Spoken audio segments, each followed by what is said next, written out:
بسم الله الرحمن الرحيم السلام عليكم ورحمة الله وبركاته إذا الكلمة ملكة الدنيا دعالة إذا كجوكتان ومركلة برنامج كيني أرليا مانتا وحن كسو قادم دونا حبين أنا ومقع درني سمال حدكي سياسة دا سمال انت بدن وحلو استعمالا حولها قارهان إذاها وانكا حلية دا جيلالكا او سارتو لحظة أي الله استعمالا سمال حد مانتا وحن نسو قادرني siyaasadii Soomaaliyeed ee la xaday iyagoo ka baraadla ayaynu arinteena ku qotontaa barnaamijka waxa uu noqon doonaa barnaamij musalsal ah oo insha Allah aanu halka ka sii wadi doono inta aanu markaa qodobadeeda u gelin marka ugu koowaad waxaan doonayaa inaan iskiin baro martida maanta barnaamijka waxaa inoogu martiya Professor Xasan Faarax Warfa oo degan Boston wadanka Mareykanka ahna aqoonyahan Soomaaliyeed oo inta badan ka hadla arrimaha siyaasadda dhaqanka iyo dhaqaalaha guud ahaan dunida aan maanta ku noolnahay Professor Warfa wada maqlaysaa Soomaaliya si wanaagsan Professor soo dhawow kulley waxa weeyaan daayarta ama ummadda Soomaaliyeed inteeda badan taariikh badan oo ka daahsoon ayaa jira adiguna waxaad ka mid tahay hal doorka inta badan looga fadhiyo ama in looga aayo ay tahay taariikhdaasi barnaamijka sumalxadka siyaasadda qodobka koowaad ee aan kugu soo dhaweynayo waxa weeyaan waa qabsashadii xarar iyo mahduunkii nolosha bulshada Soomaaliyeed qodobkan waa qodob aad u mug weyn balse inta aynu maanta ka gaarayno ayaynu ku soo qaadan doonaa ku soo dhawow qabsashadii xarar iyo saameynta ay ku yeelatay guud ahaan bulshada Soomaaliyeed السلام عليكم ورحمة الله وبركاته والسلامتين قبل هانتينبا وعليكم السلام إن هذه العود كي يقول نجا قابته مركز تو حديث شيء جسان إنه كرو قاضو وهجاك إن ها وادي قد حكى لك كرتان حتى سؤال وادي السود حكى لك كرتان إنت هذا يو إن أنا حسن هان تاريخ ذا هون في أفريقيا waxaan bilaabay barashadiisa waxaan bilaabay 1977 waaya librariga la foole anigoo maalmaha ka mid ah waxa ku akhrisanaya ayaa waxaan librarigii ka dhaxlay book la yiraahdo Adal Emirate waaya ama Awdal Emirate waaya marka interested baan ku noqday bookii وجيبان أخري وحنا أركينه كالليو إن أودل إيو تاريخ دي أمير دي سببتلي مركا إن ما دام أنا يرانتي مركا بهاي سيلع مكو شيء ما أورنتني سيلع ويا وأورنتني أودل سفر با أودل كيمي سفر با أودل تجيا سكنوا عاسا مركا أودياس سكسنيان أودل بيجوا كان زيلا مركا إن تيبا مركبة مدحية كسور عليه يا بهاي كالجري بوجيبان أخري ما أنت لقى بلابه وحن انترستد كنا قضي تاريخ ذا أودل ويا ما أنت تاريخ التهاي لما كن يلبا تنكي وحوية إلى وقتها إلى ما أنت وحن برنيي تاريخ ذا هون في أفريقيا. ويا. إن وحن أقعدي إن كهل كرو تاريخ ذاسي إن أركايف كإنجليزكا أركايف كندا أركايف كأمريكانكا لكن لبدا أركايف ugu muhiimsan waxa weeye Ethiopia iyo Portugal waya waxa kaloo soo raaca in France in marka intaasoo meeloodba waa laga helayaa taariikhda Soomaalida gaar ahaan Awdal waxay ahayd emirate إن قرون سوجرتي waxay jirtay waqtiga oo Nabi Salman xukumayay in Middle East ayay jirtay magaaladan Zayla wabiga mari jiray wabiga dhinaciisa ayaa laga sameeyay magaalada biyo macaan ka cabi jirtay marka in dad kala duwan baa isbedelayay intaa laakiin markasta soomaalidu waxay ku lahayd raad nin Greega oo soo maray 2000 sano ka hor xeebteena wuxuu ku sheegay dad madmadow oo dhaadheer oo caata ah inay ku nool yihiin dhulkaas marka taasi waa tii guud weeyaan in awdal waxay aad halka ugu sarreysa gaadhay qarnigii 16aad ayay gaadhay dabeetana ka hor way fiday oo awdal intay ka fiday diintii islaamku ayaa waxay ku fiday in dhulka Ethiopia imika loo yaqaano ayay ku fiday waxa samaysmay waxa la yiraahdo city states baa samaysmay marka city states ugu waaweynaa Horn of Africa waqtigaas waxa ka mid ahaa Muqdisho Baraba marka Zeyla iyo Boosaaso marka Zeyla ayaa aad u horumartay waxay fidiyeen diintii waxa samaysmay city states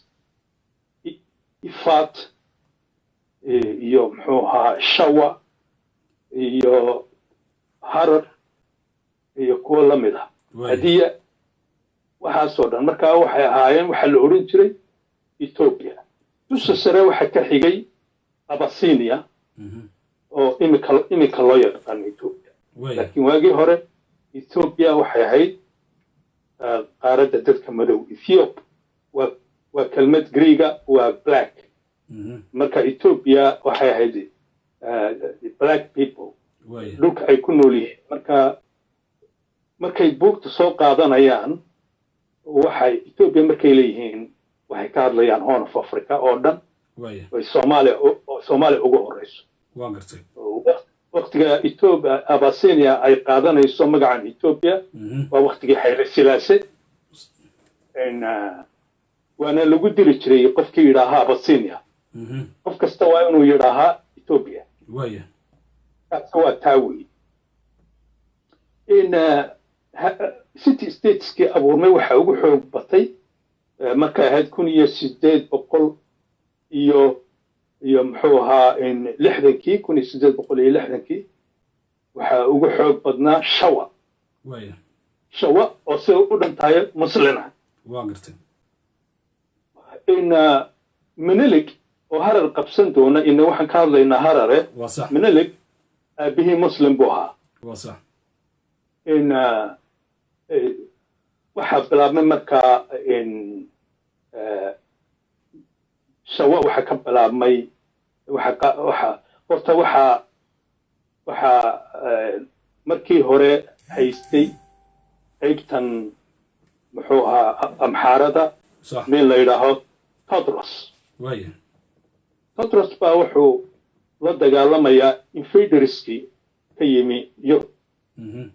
wuxuu amar buu soo rogayaa 1863 oo oranaya ninkii cadde lagu arko oo muxuu ahaa in waddankeena hal dilo hala soo xiro hal dilo wuxuu xirxiray ilaa 3500 oo cadaan ah iyo xirxiray oo Ingiriis u badan Ingiriiskii uu soo diyaar garoobay ciidan xoog loo keenay uu la dagaalamay Todros marka isma dhiibine wuu isdilay marka 3 sano ayay wada wareer ku jirtay 3 sano waxa soo booday boqorkii Shawa oo abihii muslim ahaa oo markaana isaga loo malaynayo inuu muslim yahay laakiin hadda Christian iska qaatay ayaa fariistay Shawa boqornimadeedii markuu fariistay wuxuu fariisanayaa 1860 wuxuu haynayaa ilaa muxuu ahaa 1913 mise 12 ayuu haynayaa ku gaboobayaa odayga la yiraahdo Menelik markaa wuxuu bilaabay fiditaan buu bilaabay waa gartay shawa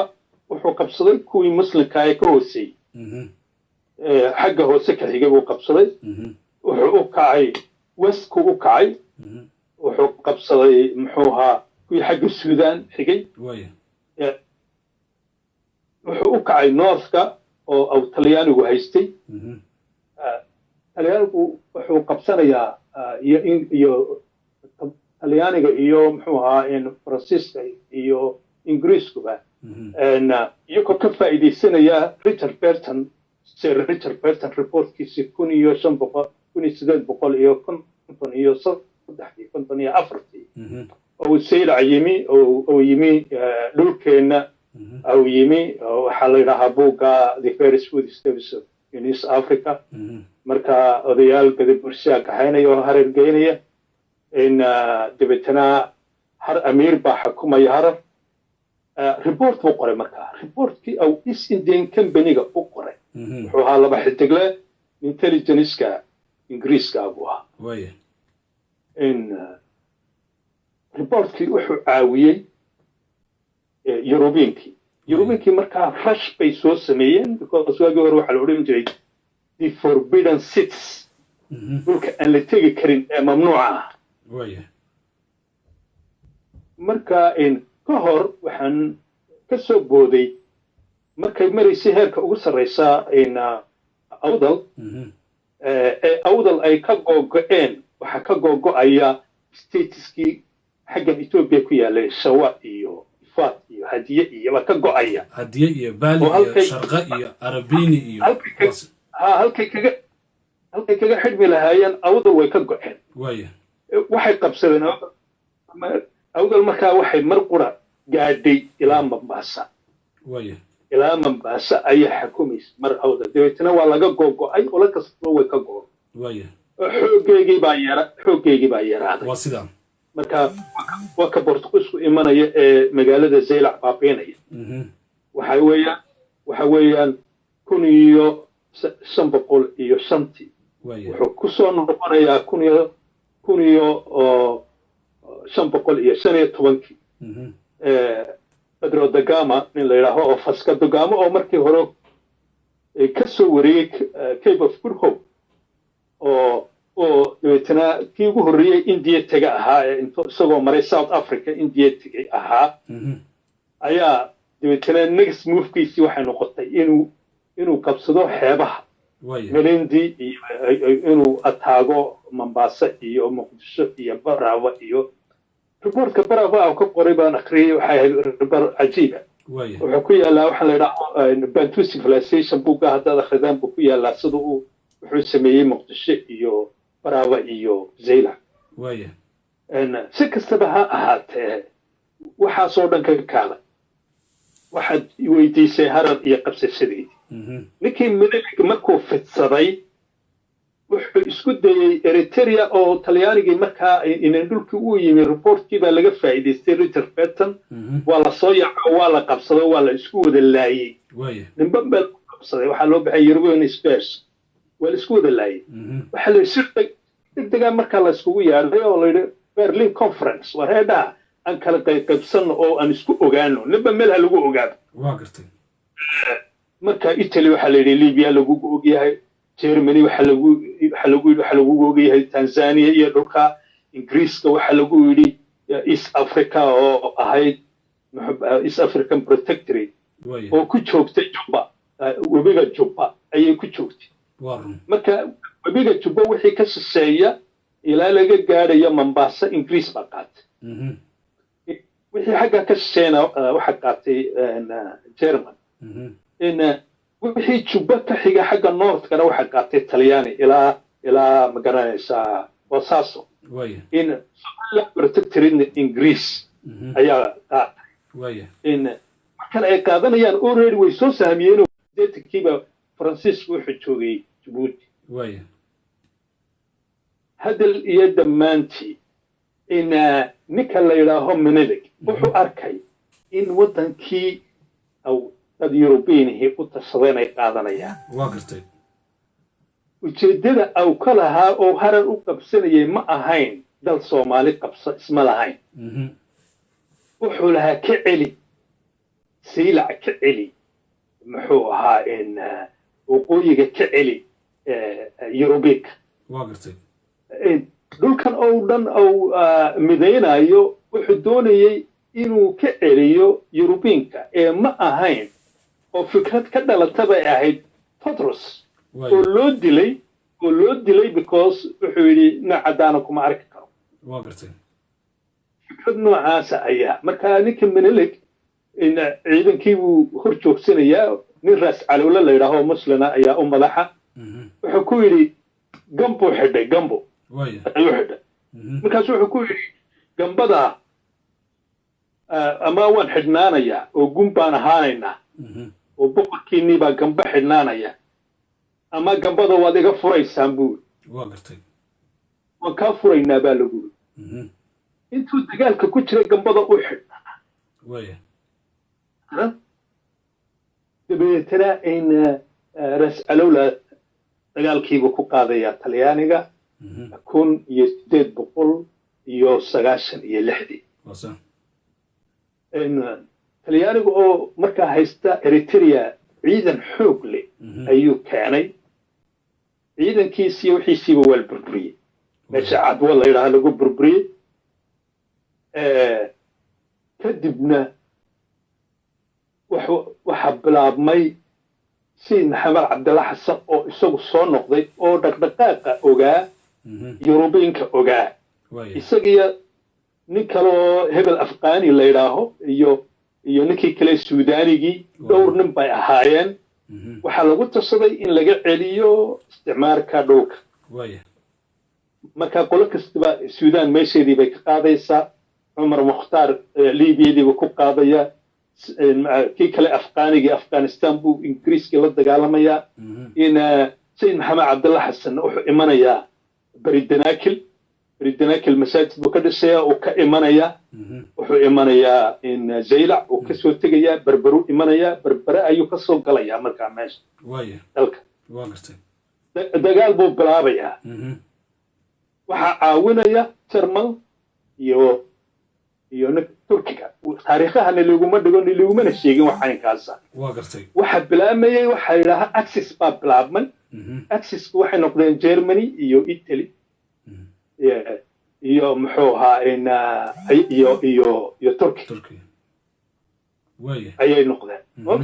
marka muxuu ahaa kuwaasa caawinayay oo waxay kasoo horjeedeen Ingiriiska iyo Faransiiska caawimaadii caawinayay ingiriiskii wuxuu u baahday Ethiopia oo xora ayuu u baahday inay sayidka la dagaalan waxa lagu yidhi xagga waska kaga soo qaad si uu xagga waska uga soo qaado waa inuu harar qabsadaa marka waqti bay ku qaadatay dheer laakiin heshiis buu la galayaa heshiisay wada galayaan heshiisyada ay galeen wuxuu la galayaa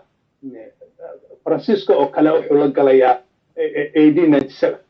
ingiriiska wuxuu la galayaa 1897 talyaaniga wuxuu la galayaa 1900 markaasaa waxaa la yidhi adiguna ingiriiskuna dhinac buu ka dagaalamay talyaaniguna dhinac adiguna dhinac ka soo gal ayaa lagu yidhi marka waxaa la qabsanayaa the forbidden city of Harar waxaa qabtay markaa Menelik baa qabtay marka amiirkii ugu dambeeyey Amir Nuur baa la oran jiray muxuu ahaa nin ismaartu ahaa ilaa imika meelaha ku dhintay iyo raqdiisa lama hayo iyo wax la yidhaahdo qabrigiisa adigu Harar uu qabsanayaa dabeetana dagaal markii ay noqotay 1901kii dagaal baa dhacay oo 2 oo 3 oo 4kii baa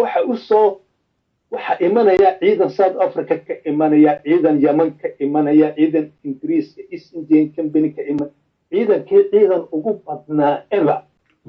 ayaa muxuu ahaa qoladii kalena waxa lagu yidhi Menelikna waxa lagu yidhi adiguna xagga waska ka kaala marka Menelik ma lahayn qabso Ogaden isma lahayn waxa la qoro oo la dagaalamayay sayidka ahayd waqta صح marka in waxa dhacday markii 1904kii waa jid baale waxa la yidhaahdaa waa ka loo yaqaano jid baale dagaalka ugu xumaa ugu weynaa ugu dad badnaa waa jid baale daraawiishtuna way ugu badnayd kuwan kalena way ugu badnaayeen generaalaa watay oo leh intelligenceoogii ciidamada miinada mishiinganada soo baxay markaa maxim bahalka la yidhaaho baa soo baxay markaa si xun bay ugu leecdeen meesha waagaas wax kale haddaba jira abeene au qabsaday harar dadka qura ay ahayd inuu lala heshiiyo ingiriis iyo imalolegba au la heshiiyo waxay noqotay gadaboosiga waay waxay ahaayeen dadka ciidankoogu wax luga ma lahayn waxay lahaayeen waxa la yidhaaho fardoole bay ahaayeen sida u dhan yihiin gadaboosigu marka waxay socon jireen miles and miles bay socon jireen one night ama one day reportkii Richard Burton ee uu qoray 1854kii ayuu wuxuu yidhi the only that area and marayay Horn of Africa the only people isticmaala muxuu ahaa farde ku dagaalama ee yaqaana sida loogu dagaalamo oo xataa ciyaaraha ku sameeya waa dadka la yidhaaho gadabuursi marka waxay noqotay in gadabuursiga ay u baahdaan ay yidhaahaan listen why don't you help us jid baale this is the last waan tirtiraynaa ninkan uu diiday sayidkuna ugaaskii gadabursigaa diiday sayidkuna ugu yimi sayidkuna ka hor buu u yimi uu diiday sayidkana muxuu ahaa ingiriiskiina wuu diiday markii dambe nin baa yidhi anaa og siday kusoo galayaan gadabursiga aan u xidhno dharka daraawiishta aan u xidhno askartan ingiriiska geela gadabursiga hala qaado marka gadabursigoo deganaa dhulkan iminkaan ka soo guuray deganaa ee xagga southka ee laga soo guuray ayaa intay oo aadan yoonis iyo cali yoonis u badnaa ayay intay yimaadeen bay cali yooniskii tirtireen oo xoolahoogii qaateen aadan yooniskii ku xijisiyeen marka dagaal xun bay markaasaa la yidhi daraawiishtii baa gadabursigii weerartay waaba inta la ribayba intaas ahayd isagiina waa ka 500 oo dagaalyahana oo fardoole ah waa ka isna soo kaxaystay waa ka jid baa la yimi waa snuur marka downfallkii ugu horreeyey ee dadkan arliya la yidhaaho ku feelgaroobeen siyaasadda waxay ahayd qiyaamada noocaasi lagu sameeyey in waxa ka horreeyey oo ingiriisku wanaag uma haynin waxa ka horreeyey 1901kii ayaa waxaa sii lacayimay nin laba xidiglaa oo la dhahaa Percy Cox ayaa yimi wuxuu yidhi listen ingiriiskii waa tashaday marka waxay yidhaaheen inta anan waa in samaynaa emirate waa inaan ka samaynaa Somaliland Protectorate waa inaan amiiru samaynaa si aan u maamuli karno waayo kolkay horta yimaadeen report bay direen 1885 report bay direen waxay yidhaaheen lama xakumi karo oo muxuu ahaa awdal oo xakunta dhulka kalena xakunta sababtoo ah oo saasay u qaateen inay xakuntay u qaateen moogta oo fardoolay oo caynkana waayo labada qabiil oo ugu powerfulsan oo gadabursi iyo ciisa ayaa dagaal madaxa iskula jira waa dagaalka loo yaqaano ina gunta weyne ee boqorka lagu dilayo ciisaha waa waqtigaas marka kadib cilmi dheere oo zeela xukuma ayaa waxaa yimid Sir Percy Cox wuxuu yidhi marka waa laba xidigle wuxuu ku yidhi أنا يا أمير كيا مركز سوري أبيركي عارف فديا markaasuu yidhi we wanna see waaye waxaan doonaynaa inaan samayno emirate somaliland protectorate ayaan waxaan doonaynaa ka samayno wax la yidhaaho british emirate ay soomaalidu leedahay amiirkiinana ugaaska adeerkaayana wuxuu ka noqonaya amiir waaye marka erweyne baa gashay hunguri baa galay madheere arrintii uu baabiinayaa sheeko dheer weeye oo nii sheegi maayo iminka sax ka soco laakiinse uu tegayaayo waa ninka sameeyey inaad historyga ku maqashinay ninka sameeyey carabta sida sacuud carabiya kuwait baxrayn muxuu ahaa qatar muxuu emirateska waa ninka sameeyey historyga aad ku aragtayna ladhaha sir percy cox waa isaga waktigaa halkuu ka bilaabayna waxay ahayd saylac marka why au saylac markaa ugu bilaabay because waxay ogaadeen inay benziin leedahay waagaa waxa la ogaaday inuu wax benziin la yidhaahi jiro oo loo isticmaali karo gawaadhida markaa dayaarada ma jirin waktigaa dayaaraduhu waxay soo bixi doonaan 1908 ayay soo bixi doonaan laakiin waxaa la doonaya in loo isticmaalo locomotiveska ayaa la doonayay iyo mashiinada in loo isticmaalo benziintaasna waxaa laga helay ahayd bungaariyaad haddii aad akhrido minuteska ingiriiska that time haddaad akhrido way kaga sheekaynayaan arrinta ka kaalay harar sida loo qabsanayaa oo ma ahayn ujeeddada qura u qabsanayay waxa weeye hidhan ajendaha menelek wuxuu ahaa ka riix dadkan caddaanka ah oon af africa ka ilaali ayay ahayd ee ujeeddo aw ma doonayn markaa dhul bannaan buu arkay ogaadeeniyo oo cidiba joogin oo dad reer baadiye ah oo muxuu ahaa geeley ah un joogto dabeetana waxaa ka galaya hunguri markaa wuxuu ku leeyahay okay aan kaala qayb galay jid baale ii ogolow inaan ku socsocdo ogaadeeniya ku socsocaa layidhi ku socsocodkaasaa lagu qabsanayaa ogaadeeniya hagaag aan kaa dhexgalo professore adoo raalli ah professore taariikh aada u milgoon oo dheer baad ka sheekaysay waana taariikh in badan u baahan in marar badan laga hadlo qodobkan harar haddaynu ka gudubno maadaama ay qabsashadii harar qudheeda ay ahayd urugo iyo xanuun fara badan ay ku leedaan kumanaan iyo kumanaan scholars oo islaam iyo soomaali isugu jira maadaama ay furtay qabsashadii harar soodin cusub ku noqotay soomaalida maadaama qabsashadii harar ay ideolojiyadii iyo istaraatiijiyadii soomaaliyeed qudheeda ay bedeshay waxaynu u gudbaynaa qodobka magaalada saylac saylac waxay ahayd marse aada caan u ah saad hore u sheegtay adduunkana la macaamili jirtay ahaydna meesha quudisa geeska africa oo dhan loona waxa la dhoofinayo oo dahabka iyo maroodiga iyo qorfaha iyo meydiga iyo wax walba la dhoofinayo laga dhoofiyo badeecadan lagala soo dego hararna u ahayd corridor ku xiran saylac oogteeda waa la shiiqiyey gumaystaha wuu shiiqiyey wuu baabi'iyey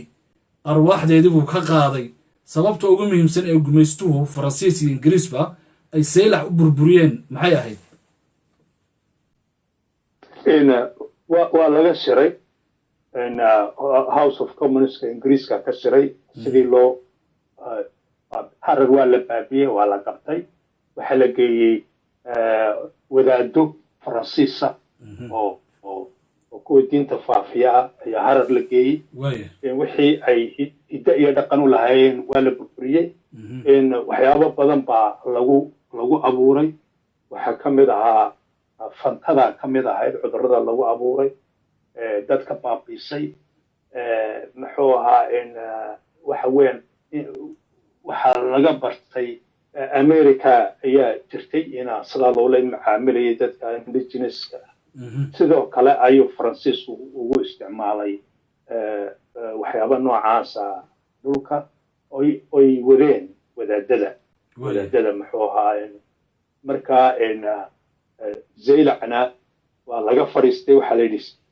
la yidhi haddii bacmisir bay ku nooshahay waaya xagga harar ha laga joojiyo wax kastoy durayaan ayaan laga iibsan markaa blockade ha lagu sameeyo waaya marka blockade-ka iyagu waxay ugu soo rogeen sayid maxamed cabdulla xasan baan doonaynaa inaan waxba u iman waxna ka soo baxeen laakiin actually in the minutes waxa weeyaan zaylac sida qura ee businesskeyga loo baabiinayo waa inay noqoto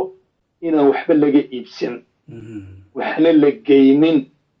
marka waxay ku baaba'day 7 sano oo qura gebigeyguba 7 sano ha marka dadkii way ka tegeen waxay tegeen Djibouti sida u dhanaayeen marka magaaladii Djibouti waxay noqotay magaalo gadabursiley waaya hase ahaatee in gadabursaa lahaa ilaa dagaalkii dunida labaad dagaalkii dunida labaad ninka la yidhaaho maxamuud xarbi oo askarta faransiiska ka mid ahaa oo mariner ahaa ayaa yimi dhulkii wuxuu doonayay jaamac saylici inuu ka qaado oo isaga laga dhigo ninka marka wuxuu arkay ciisihii inayna ku badnayn wuxuu la heshiiyey Ethiopia diridaba ilaa dakhil waxay ciise joogay magaalada wuxuu soo geliyey Djibouti waaya marka step by step saasay ciisuhu ula wareegay iyakii oo ka caraysnaa sidii galbuursigu ula dhaqmay in 80 sane ka horreeyay waqtigaas marka laba arrimood baa baabiyey waxaa baabiyey Djibouti oo loo guuray sababtoo ah tareenka la dhisay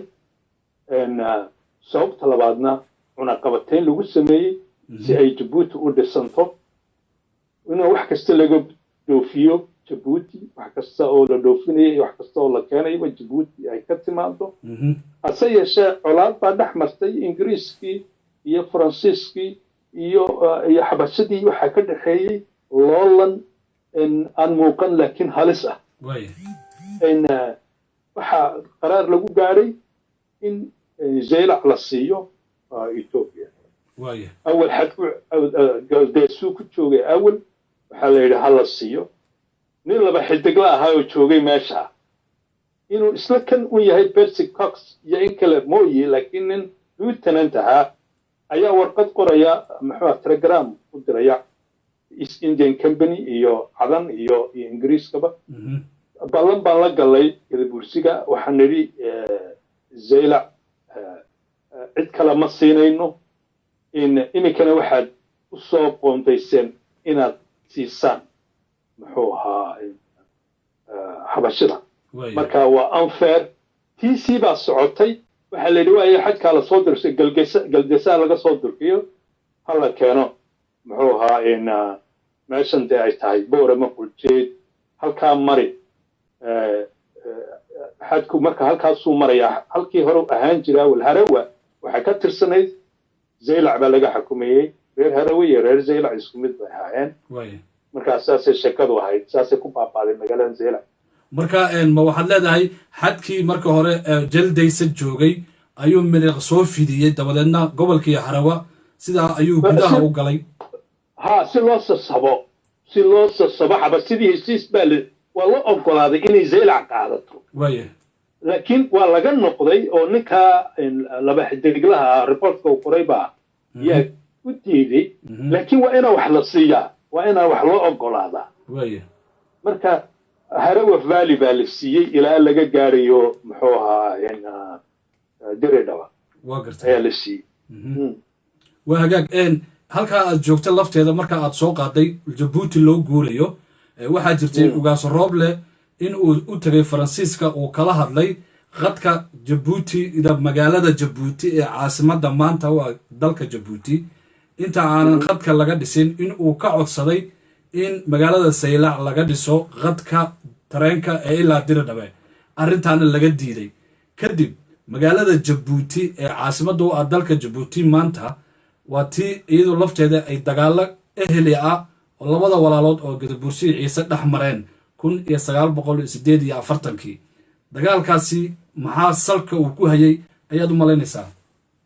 waxaa dhaliyay dagaalka ahayd maxamuud xarbi waa dagaalka markaan ku leeyahay tareenadu soo saaray ciisihii oo dhan gutu keenay waa waqtigaas weeye marka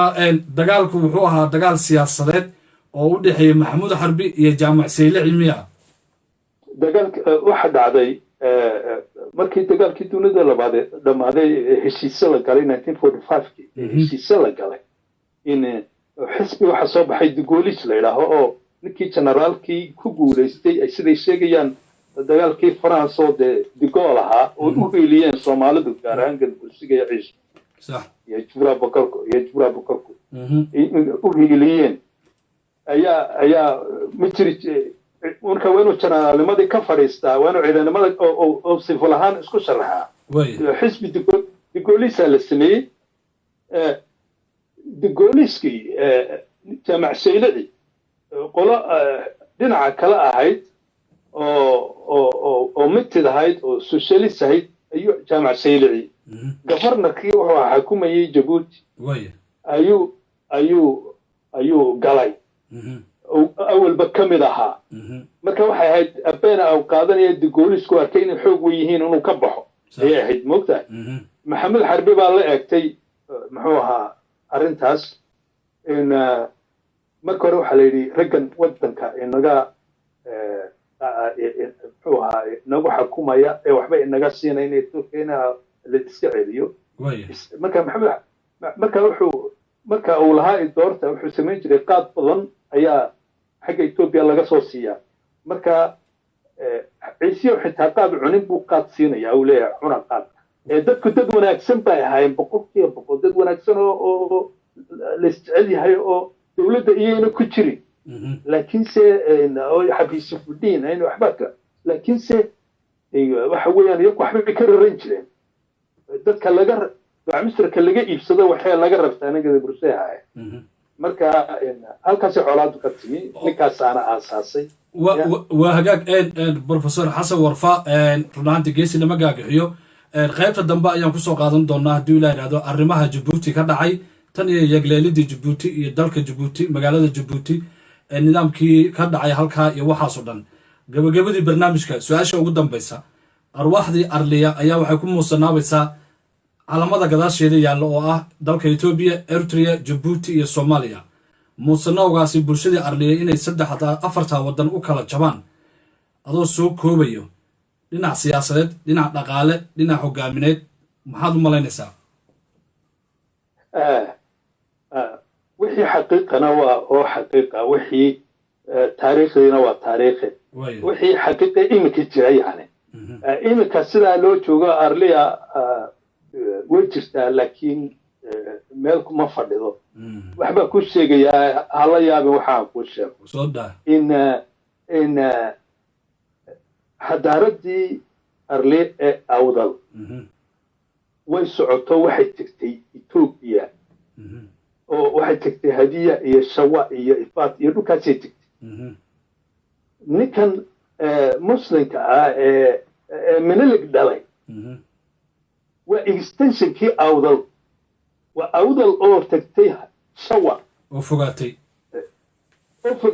markaa ninkan minilig waxa weeyaan waa awdal oo soo laba kaclay soo noqoto dhulkayga dib doonay inay u qabsato dib doonaysa inay u qabsato dib weeye oo haddii aad jiinka raacdo